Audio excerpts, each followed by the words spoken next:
less than the journey work of the stars. 1 billion acres of grass. If you could identify the shape of the future here, you'd find that you yourself are there in the grass somewhere. It contains the elements needed for your tissues and body cells. Half the soil of America is grassland. But beyond all that, corn is a kind of grass, and so is grain.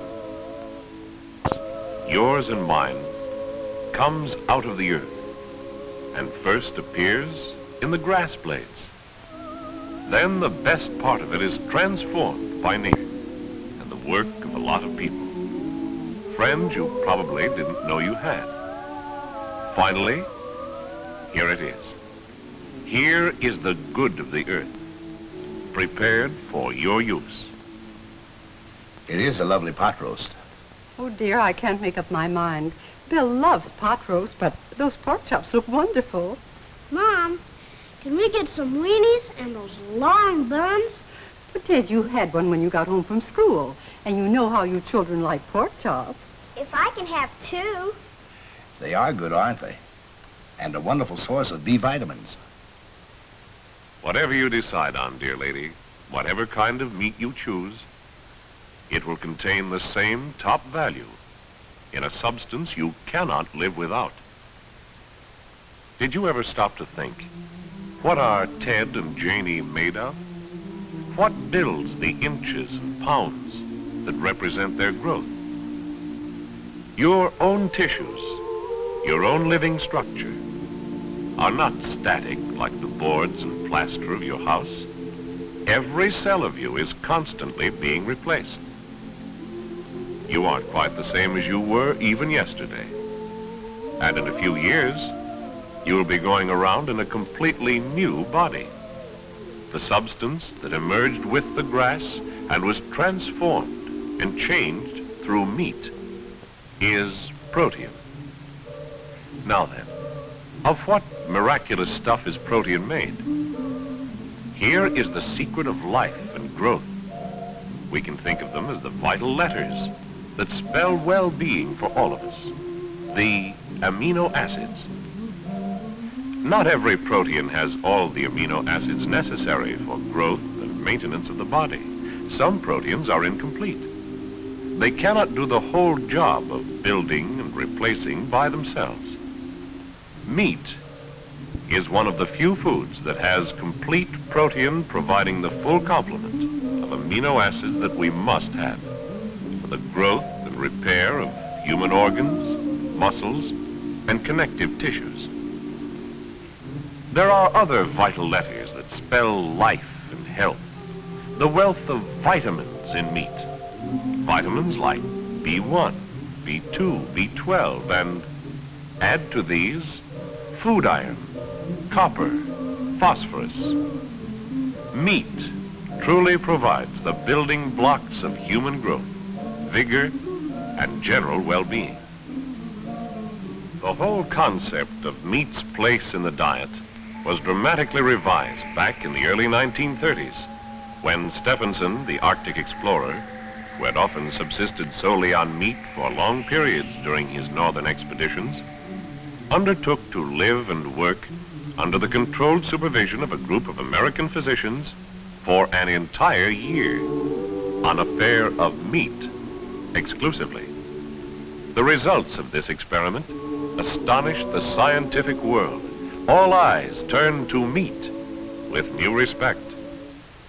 Further research has shown that a generous amount of complete protein in the diet not only maintains building and regeneration activities, but arms the body against infection and disease. The good of the earth, available through meat, is beginning to be more fully understood than ever before. As long as the normal balance of supply and demand is not upset, meat and its valuable protein, in whatever form you like it best, may be had in every corner of the land, even though it may have begun its journey 1,000 miles from where you live. A journey that ends only when it becomes a living part of you, a living part of every member of your family. This was a journey begun not only far away, but long ago.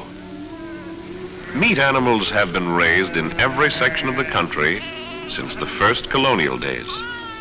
But the biggest drama of all has been played on the stage of the Corn Belt and the prairie. There was a sea of grass that washed over the plains. Men were moving west, bent on other business. They saw buffalo eating grass. They kept an eye out for Plains Indians who were vigorous, tough eaters of buffalo meat. They had seen grass before. It was good pasture for the horses and oxen. They thought no more about it. But then, one spring, in the flood of emigration, some wagon men made a discovery. It was as if the grass had lifted up and shouted over the width and breadth of the plains. The fall before, when there was no feed cut, freighters along the Platte had turned their worn-out cart oxen adrift for the winter. The oxen didn't starve. They got fat. By spring, they could be sold as fat cattle. The word traveled. With no more fanfare than the far-off bawl of a yearling, a new epoch of life began. I woke one morning on the old Chisholm Trail, come-a-ki-yi, yippee-yippee-yay, yippee-yay, come-a-ki-yi, yippee-yippee-yay, yippee-yay, come-a-ki-yi, yippee-yippee-yay. Like a stirring in the grassroots, like the hoof rumble of a cattle drive, an industry was born and its genes organized for a great shape of the future. Up from the south came drovers with longhorn Spanish cattle. The stockmen looked at their rangy flanks and knew it was a waste of grass. They brought in the stockier meat-making English breeds, Shorthorns, Devons, Aberdeen Angus, Herefords. The beef breeds, now greatly improved, are spread all over the United States. We spoke of the friends you probably didn't know you had. Who are they? What do they do in the job of helping meat protein on its way to you? Your lamb chops, your leg of lamb, are produced almost anywhere there are farmers who keep sheep. But in the west and southwest, in the real sheep country, the herds forage over the hills, watched by a man and a dog. This has been sheepland now for 400 years, ever since Francisco de Coronado crossed with 5,000 head onto the soil that would someday be Arizona. The hills are just as aloof as they were then. The seasons turn endlessly. Soon be time to go down on the winter range. Got to follow the grass. Another kind of grass is a green ocean that rolls over Iowa into Nebraska, Illinois, Minnesota, Indiana, wherever the sun and air currents stir up corn weather. Corn for hogs. There are hogs in every state of the Union, from New York to Texas to Oregon. Corn-made bacon, ham, pork chops are a treat anywhere. Hogmen are farmers, and hogs are a crop. Some of them, like Hampshires or Berkshires, Poland Chinas or Chester Whites. Some lean to crossbreeds or hybrids. Hogs require know-how and a lot of work. Some pigs or fall pigs, they all have to have attention. It's a seasonal industry, and pork is bound to be cheaper in periods when there are more hogs going to market. Supply and demand rule the meat business. The quality of your breakfast bacon depends on chores like this. Staying up half the night with the new pigs to see that they get started right. Keeping their ration balanced correctly with supplemental protein feeds. Maybe turn them in to hog down the corn. Finally, in 6 or 7 months, the pigs weigh 225 to 250 pounds, and it's time to see about getting them to market. What you decide to put on the table tonight, what your neighbors are having for dinner, shopping all around the nation, helps to dictate the price of hogs tomorrow morning. It has a lot to do with whether the work of a year or more will show a profit or not. Good morning. Here is your roundup of today's hog quotations. Good to choice, 200 to 240 pounds, off 15 to 25 cents. In other livestock quotations at hand today, The man who raises hogs follows the market carefully, and he can even decide to truck in or ship that day if he chooses. In the corn country, there are usually several markets within a few miles. There are local livestock auctions, a weekly event in the small country town, possibly a local stockyard or a packing house where the producer may sell his livestock. What you ask for at the meat counter runs back to the grass like an echo. The echo is just as loud on the most remote cattle range. This is where they need plenty of space. In good grass country, 15 or 20 acres for a pair. A pair, the cattlemen say, when they're talking about a cow and calf. In some marginal areas where grass is thin, they may need 100 acres. As we through meat animals depend on grass, the grass depends on the animals. Most of the range country is not adaptable to any other productive crop. Men are working with the grass. Soil conservation and soil building. This work is being carried on by agricultural schools and by county agents who represent the Department of Agriculture. There is a dramatic grass program underway that may well increase our meat supplies in the years ahead. In the sparse grasslands, they are finding ways to make 2 or a dozen blades grow where only 1 grew before. They are promoting ways to make grassy range country out of soil that supports only sagebrush today. But it takes a lot of land for cattle, a lot of land to be covered by the riders. The range grass, and in turn, everything up to your dinner table, depends a lot on weather. Where the winters are severe, a lot of hay to be cut by the farm crew, with each cow, steer, and heifer needing a ton or so to put them through the winter. When the sky dissolves to a sheet of brass and the sun fries the range, they may have to move the herd out bodily. Yeah, I see. Well, thanks, Mr. Powers. I'll start shipping out tomorrow. Well, Powers will board 800 pair at $15 a pair for the summer. That's going to be rough. It'll cost us $10 a head to ship them up there. I know, but that's the closest place that has any grass. Well, we could ship the yearlings up to Kansas and feed them there. At least we'd have them headed in the right direction anyway. Like the hog producer, there comes the time when the cattleman and the sheepman give their stock into the care of the next hands. These people, too, are somehow standing invisible behind your meat counter. They are with you when you pull up your chair at mealtime. The long-haul stock truck drivers steering meat protein in your direction. The engineers, firemen, the brakemen and the gig tops, the conductors of stock trains, the railroad vet, without whose okay they can't load a hog, a steer, or a shearling lamb. The boys at the feeding stops every 28 hours who have to unload the critters and rest them. Do you know any of these people?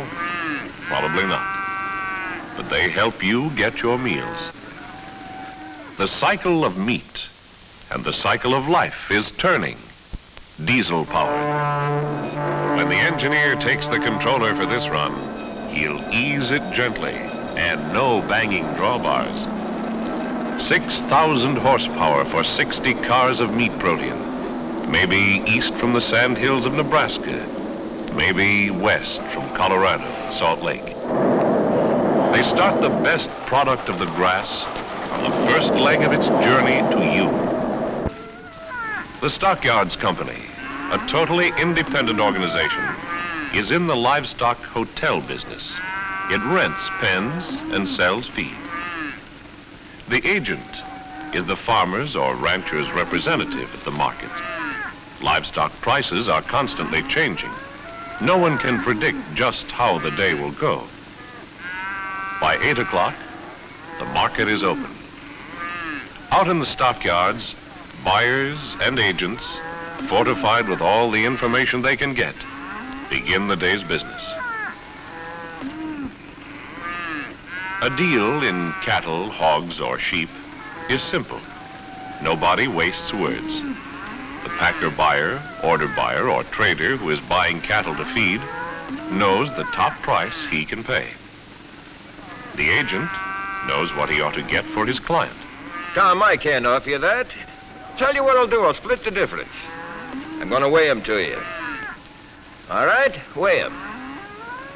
They may not always come to terms that easily, but when a deal is made, that's all there is to it. Weigh 'em. Competition is keen all down the line, from the packer through the distributor to the retailer, who is concerned with offering you the best possible price at the meat counter.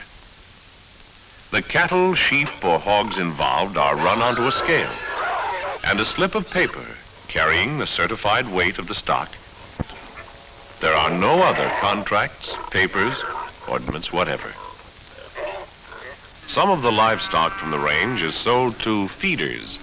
This special feeding process is known as finishing and produces meat that is more tender and tastier. Here, cattle are being fed corn and small grains, supplemented with sugar beet pulp and molasses.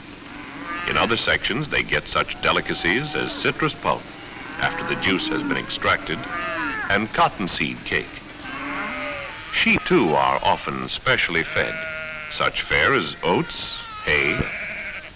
66% of all grains grown in America are fed to livestock. The feeder is part of the American meat team.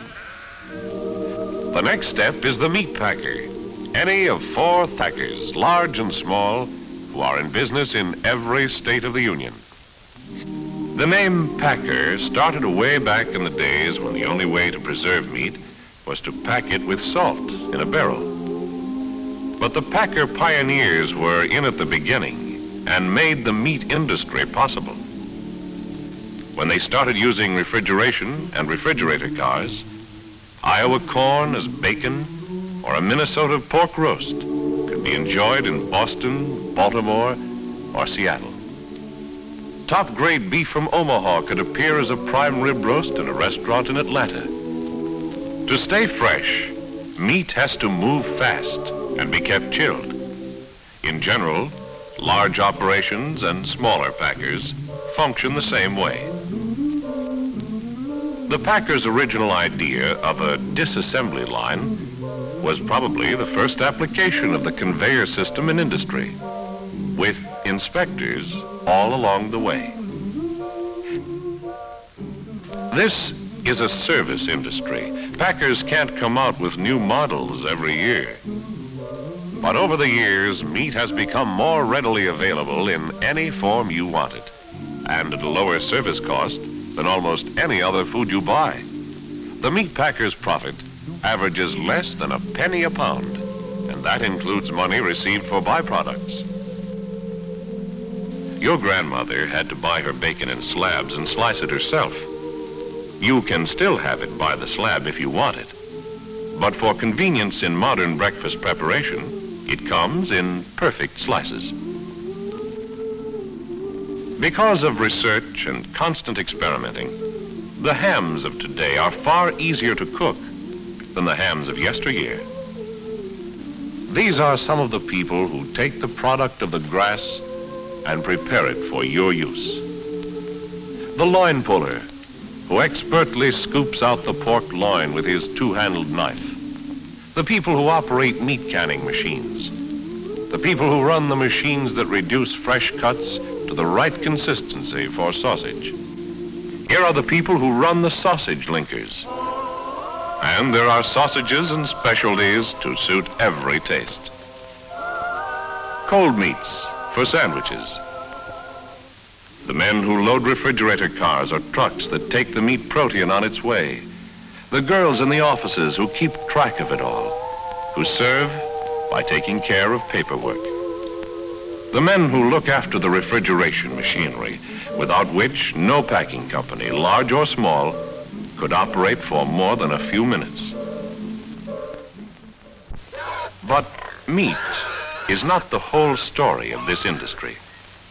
About 80 cents out of every dollar goes to the producer, out of which he pays all of his expenses. So when a 1,000-pound steer, paid for by the pound, dresses out at only 600 pounds of beef, the packer might lose money unless he can make use of the rest of the carcass. Byproducts are the answer. Take the hog. 14% of a hog is raw material for lard. So, nutritious and highly digestible lard is one of the biggest byproducts. By the old standard, liver, kidney, and the variety meats were byproducts. But a nationwide demand for them was created by the discovery that these meats were abundantly rich in so many vital elements of diet. Because of mass production, some vital medical byproducts are made possible. It takes 1,500 head of cattle or 7,500 hogs for the production of 1 ounce of insulin. ACTH, the great new drug used in treating arthritis and kindred diseases, was the result of 12 years of work in one packer's laboratory. 100 pounds of animal pituitary glands ends up as a few ounces of fluffy white powder, a few ounces of relief from pain. Through meat animals, the elemental grass has yielded not only familiar byproducts like hides, soap, glue, bone, and animal feeds, but derivatives of fatty acids that aid in the recovery of low-grade iron ores, a promising new source of raw materials for America's steel mills, and compounds for increasing secondary recovery of petroleum from old oil wells. New progress through research goes on behind the doors of another laboratory dedicated to the search for more facts about products derived from livestock. What these people do will have an effect on the meals you eat in the years to come. But the food you will eat in the next few days is on its way to you now, in refrigerator cars, in refrigerator trucks, distributed to retail stores, large and small, and to the restaurant where you will have dinner sometime this week. Steaks you may not have for a day or two are arriving now at your meat man's door. Wow, Uncle George. Are you going to cut all of that into steaks? No, Judy. And it isn't all steaks. Why, there are nearly 40 different cuts to a side of beef. Gee, I guess you have to know your stuff. Judy, there's a lot more to this business than just wrapping packages. Is this the ham I'm supposed to take home, Uncle George?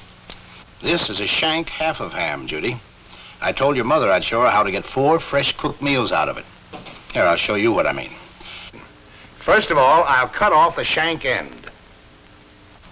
Now, that shank will provide lots of flavor for a boiled dinner. And now look what's left. Most of my customers would rather do their own cutting from here on, but this is what they should do. We'll divide the center part. Now, this piece can be baked for a regular baked ham dinner. That's meal number 2. Now, this piece has no bone, so it's easy to cut off several slices for broiling or frying.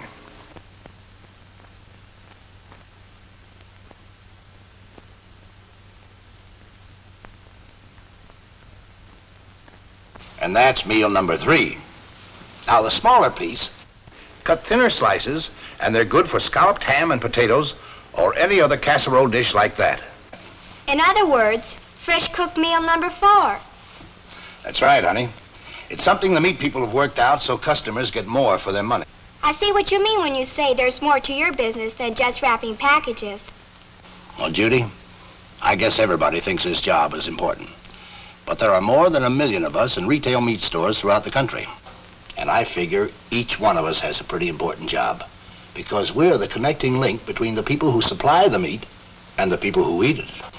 The people who eat meat, that includes you, wherever you are. Along the eastern shore, the sun is up. This is Good Morning, America. Is that the aroma of heaven on the morning air? No, that's bacon in a hot pan. Daylight moves west, dissolving night over the Mississippi. And there is a gentle singing that heralds the day. 1 million slices of ham, simmering cozily with 2 million eggs. When it's lunchtime in New York, late breakfasts are not over in Tacoma. The earth turns and marks the meal times from coast to coast. The kids in school cafeterias have meat. The lunch boxes of makers and builders contain meat sandwiches. The people in restaurants figure a hamburger with is the best deal at lunchtime. A day of life is getting ready to diminish in the Pacific. There is meat for dinner. Another day of meat for America. Another day's product of the soil, transformed by a slow formula of nature and human skill. Out over the wide range acres of America, the grass is collecting and extracting wonderful substances from the earth, the sun, and the air, forming in grass blades, grain heads, and corn ears the first shape of dynamic elements that soon will wind through your own bloodstream, building and replacing, strengthening and reconstructing. To bring it from the grass to the living cells of you, more than 6.5 million men and women are working, a mighty team, on cattle range and sheep range, in the hog country, along the highways and rail lines, in stockyards and livestock terminals, in the plants of 4,000 meatpacking companies, large and small, in restaurant kitchens, behind retail meat counters all over the nation. A mighty team of people, the meat team, working for you. And of the product of their work, we can say, this is not just something to eat. This is fuel for love, joy, work, action. This is life.